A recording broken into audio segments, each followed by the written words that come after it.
Hello and welcome. Retro PC Durham here. It's Chris with another built thing. Yes. So this machine right here is a classic example of me me taking parts from donated PCs and finding a way to make them work together so that I can get a working PC. Sometimes I get donated a system that is, we'll say not that old, maybe less than 10 years old, a core series or an i series Intel chipset, something that you traditionally could say, yeah, obviously that's going to be able to run Windows 10 just fine, and sometimes not. So this is a case of one that maybe is a little bit, you kind of like, oh, I don't know, Chris, if this is going to go, but it does. It does go. So take a look at this. We got the plexi little opening here for you to be able to look in at the non-RGB-ified system here. But you can see what's going on inside the system. We've got we've got an interesting build. I'll just say that. So let's take a look at the front. This case is from Leanne Lee. Had to do quite a bit of cleaning on this one and trying to fix up the front panel here. You'll notice it's not quite, it doesn't quite stay all that well. In fact, I think the bottom clip seems to be working fine, but it clips on and it doesn't quite stay super great. So you got to kind of be careful of that. We've got a DVD burner installed into here. Tilt up here and you can see a DVD burner and a floppy drive. So when I originally got this case from the person who donated it, I think 3 or 4 old machines. And they had like parts missing out of them, and some of them were and weren't working.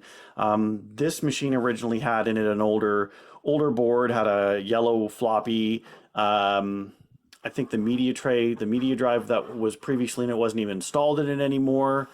This thing was just sitting on top of the case, so it needed quite a bit of cleanup to get going. So we did take care of that.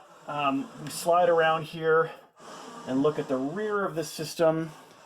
The power supply that was originally in here, I don't think this is the original one, but I can tell you that the power supply that's in here now did come from the same donation set, and it was so dirty. I didn't even, to be honest with you, finish cleaning the inside. So the fans still have some dirt caked on them, but it was literally so dirty that it wouldn't even power on. But after a good, dusting and vacuuming and getting it all cleaned out and as much as I possibly could, it does power up now. So I did install it into this unit, and then system board here is older board, as you can tell from having the original keyboard mouse, an SPDIF output, something you definitely don't see. Firewire connectivity, again, something you don't see very often, and then our graphics connection down here. So this board doesn't have an integrated graphics controller. So the expectation would be that the build would have to include a standalone graphics card, as opposed to using something that would be built either onto the system board or in slightly newer systems where you've got integrated graphics on the chip. We'll open up the machine and just take a closer look at the internal components on this system. I will grab the old Orange Wonder here, and we will take off this side panel.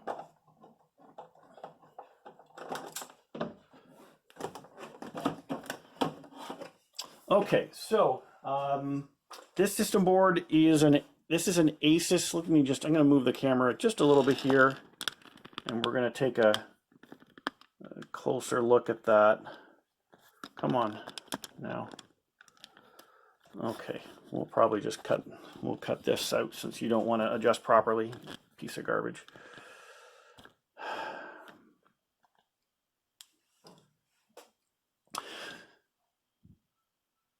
So this has got an Asus A8R-MVP. This is an AMD based card. This is, I believe, an Athlon 64. We'll take a look when we get the system booted up on here with this Asus Radeon Express chipset on board.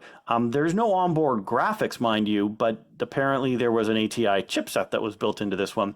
And it's interesting. It's got this dual PCI slot, and I think the idea here was that if you installed two ATI graphics cards, that maybe the like SLI bridging was built into the motherboard automatically, so you didn't need to add something else. I'm not sure if that is actually the case or not.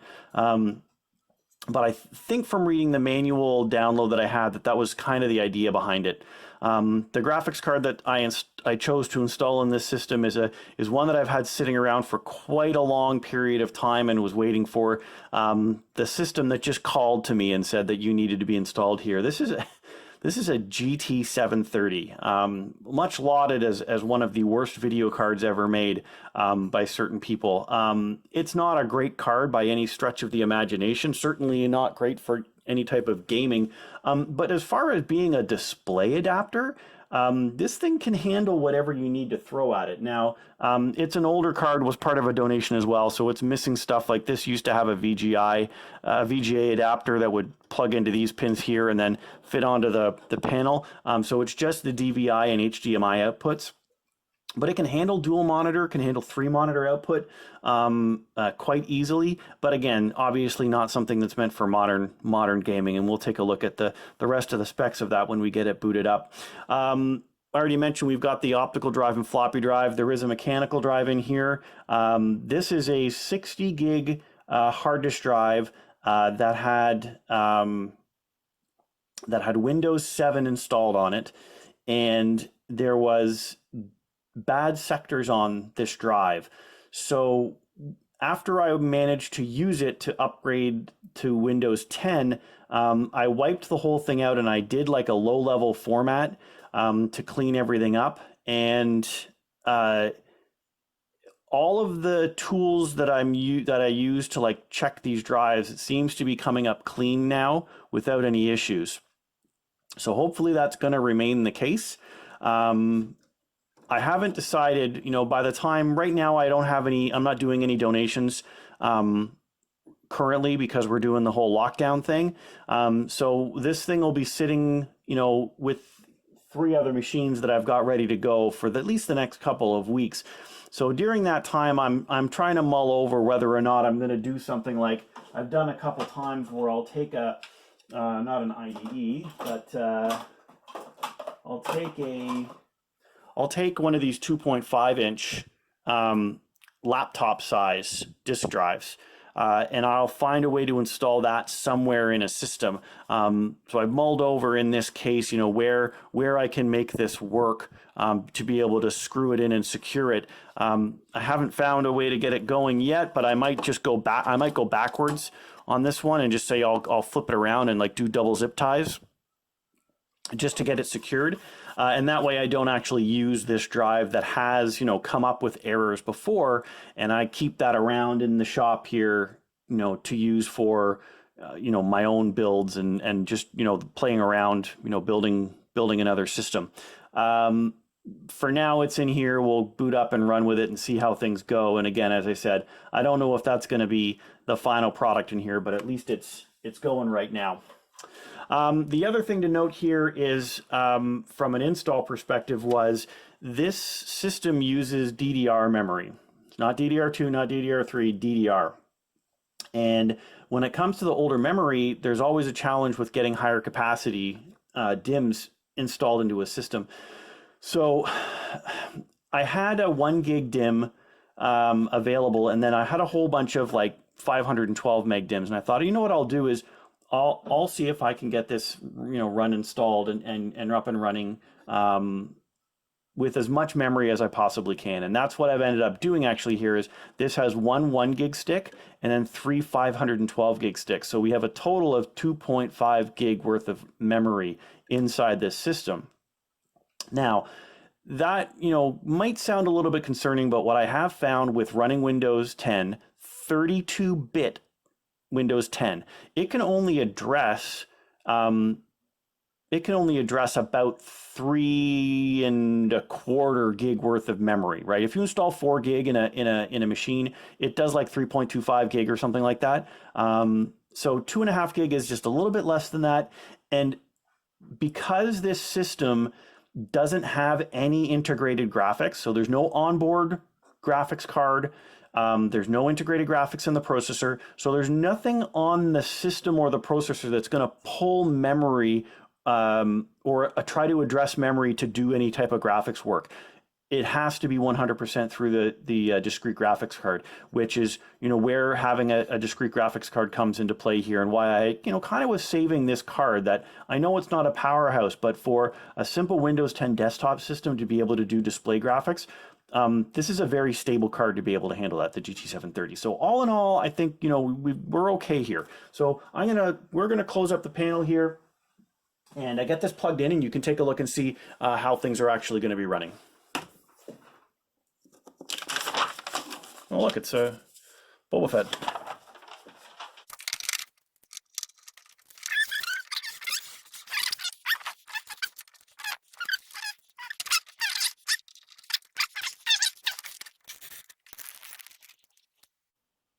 All right, I think we're ready to go here. So I'm going to turn on the power supply. We'll hit the old power button.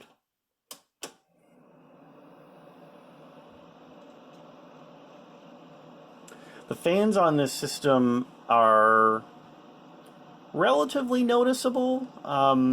They're not super loud, but because there's 3 case fans that were built in this, and I just decided to plug them all in for the sake of doing it, they are a little bit noticeable. The back of the system is facing us right now, so obviously you're gonna hear it more when the air is directed at you. So Windows 10 here, booting off of an old 60 gig IDE disk drive.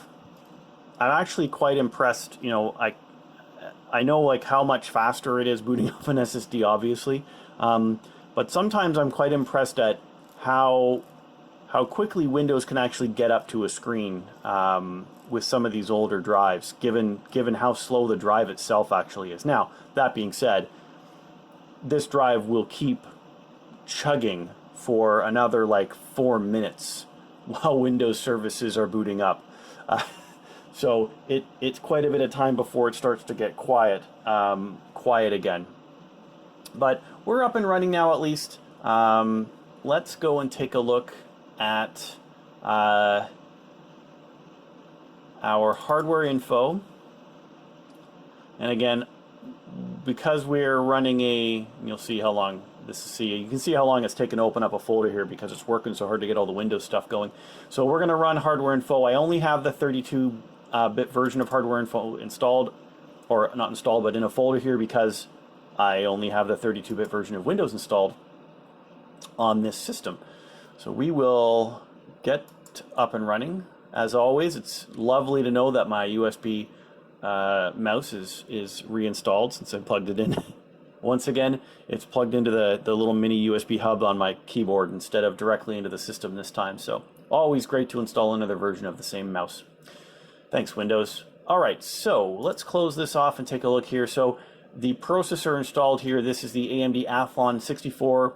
This is an X2 3800 Plus. So this is a dual core, again, non-hyper threaded processor, running at about 2 gigahertz, which is fine. I mean, this is reasonable in terms of the expected performance for standard desktop processing. We've got this Zotac GeForce GT730 graphics card again. It's 1 gig of DDR3 SD RAM. So again, you install this in a modern system and expect to play games on it, you're going to be very disappointed in the performance that this graphic card provides. However, when we're doing general Windows desktop requirements, this is more than enough performance to be able to handle whatever you're going to try and throw at it from a general like 2D basic level.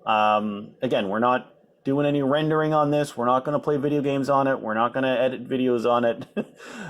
This is for this basic compute use. The memory, as I mentioned, right, we've got 2.5 gig installed of DDR RAM.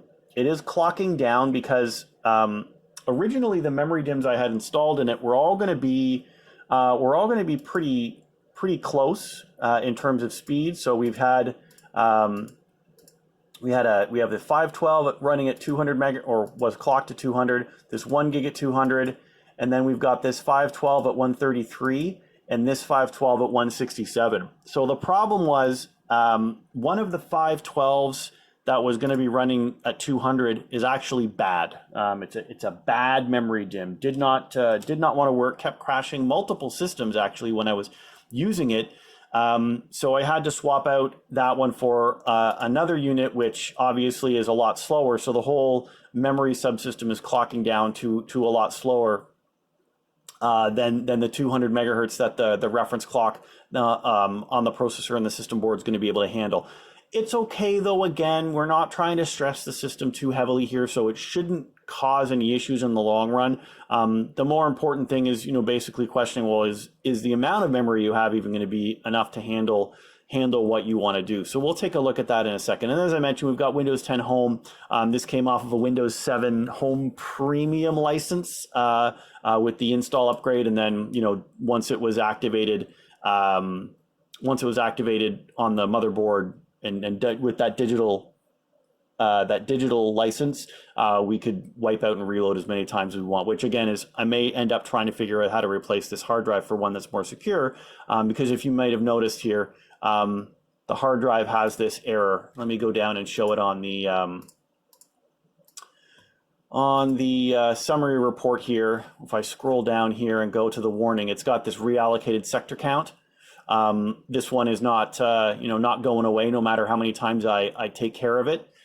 So that's definitely something that is, it's something that says, there's been errors on this drive before.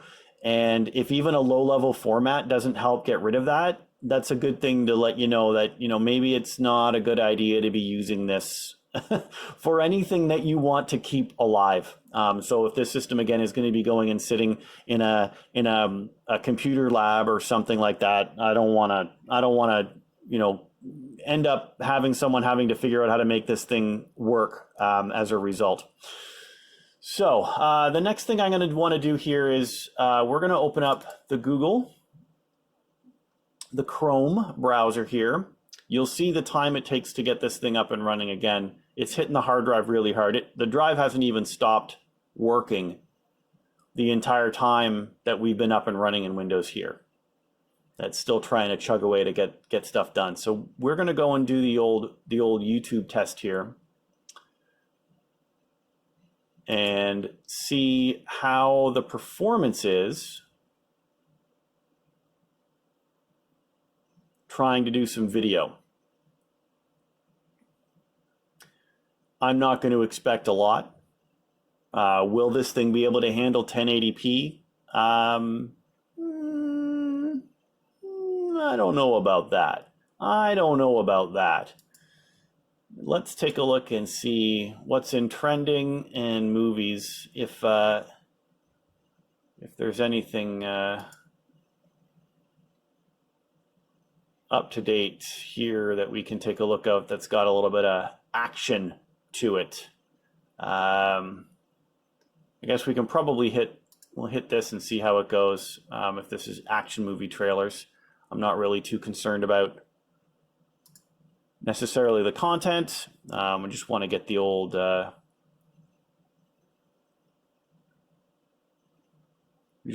actual screen stuff working here. You can see the work it's having to take to try and move this thing into full screen is it's having a lot of trouble. Now this ad is finished running now and we can get this going. Okay, so we are currently running in 720p and it's looking okay. I'm looking at this and seeing a little bit of hitch, like a little bit of frame skipping going on. It just doesn't really seem crystal smooth. If I move up to 1080p, I'm going to assume that this is going to be, oh yeah, it's like moving in slow motion. So that's no good. If we move down to the 480p, so it's, it's 2001 graphics quality. Yeah, I can clearly see, although, obviously the resolution has gone quite poor as a result of moving down to the lower level. We can get a smooth playback. So again, this is mainly as a result of having a slightly underpowered processor and not necessarily a ton of memory. We'll take a look and show in Task Manager here what the utilization currently is sitting at on this system as a result of running Google Chrome and running this. So you can see that the processor is just getting hammered trying to make this work. But memory, right? We're only using 1.5 gigs of the memory that we have available in the system. So, this is exactly what I'm talking about with these lower, having a lower amount of memory installed in the system. You have room to be able to do stuff, right? I could probably get, a second Chrome tab open even. It's entirely possible. So that's where we're sitting as far as graphics performance goes. And then we'll take a look at the sensors. Now, this is something that I would assume that I'm going to be unconcerned with because of the amount of airflow that this system has, is temperatures. So the processor here, Hardware Info reports it as an AMD K8. That's the internal coding stuff. It's currently, running in the 50s, which I think is decent. The chipset information here, main board, system boards, keeping it a nice cool 30 and 48, probably one of the VRM sensors, so closer to the CPU. So it's not bad as far as that goes. GPU is not getting touched at all right now, so it's sitting at 30 degrees. And I doubt that you'd be able to get a ton of heat going out of the system anyway. The CPU is going to run at 100% right now, and it's only getting up to that 50 degrees Celsius. It can't work itself any harder than that, I don't think. So should be okay to be able to run as a result. So that's it. That's the whole system right now.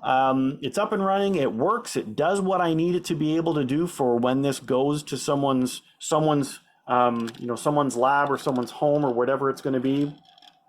So it's really just a matter of saying, that hard drive, that 60 gig mechanical drive that's got that sector allocation error, I don't feel comfortable having that go out. So what I am going to probably do is work on getting one of those laptop drives in there and load it up with the same Windows 10 build. And then it'll be ready to go, and I'll be more comfortable with it. And it'll go out with the other set of units once we're everyone feels more comfortable with going out and meeting up to get these systems out the door. So hope you like this nice shiny box, and it can handle what it needs to do. If you've got any experience with cases like these, or have some horror stories of how terrible GT710s and GT730s are, please share them in the comments down below. Appreciate get the conversation going. And until next time, I hope you guys are all staying safe and healthy, and we'll catch you in the next one.